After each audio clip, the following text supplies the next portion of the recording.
দেশের বিদেশ সচিব সেনাবাহিনীর জওয়ান ভূমিকা সিং কর্নেল সুফিয়া কুরেশি নেভির অফিসার যিনি পহেলগাঁওয়ে শহীদ হয়েছেন তার স্ত্রী হিমাংশীকে নৃশংসভাবে কদর্য ভাষায় আক্রমণ সংহত করেছেন গেরুয়া ভক্ত বাহিনী। বৃহস্পতিবার সাংবাদিক সম্মেলনে এই ঘটনার তীব্র নিন্দা জানিয়েছেন বামজুবারা। আমরা শুনবো এই বিষয়ে বামজুবা নেতা কি বলছেন।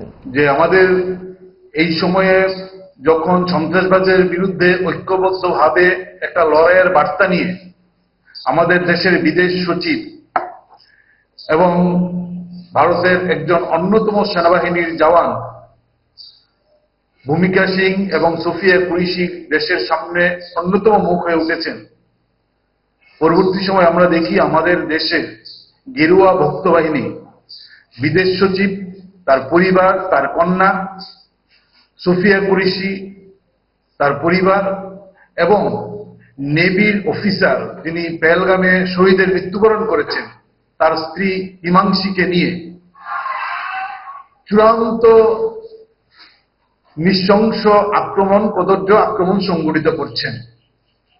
এবং শেষ পর্যন্ত দেখলাম যে মধ্যপ্রদেশের একজন মন্ত্রী আমাদের সেনাবাহিনীর অন্যতম মুখ হয়ে ওঠা সুফিয়া কুরেশিকে সন্ত্রাসবাদীর বোন হিসেবে প্রায় আখ্যায়িত করেছেন। দোষ আপনার ফুড হ্যাবিটে নয়, ভেজালে। সেই মায়ের আমল থেকে 5 দশক ধরে গ্যাস, অম্বল ও পেটের সমস্যা একমাত্র সমাধান গ্যাস নল।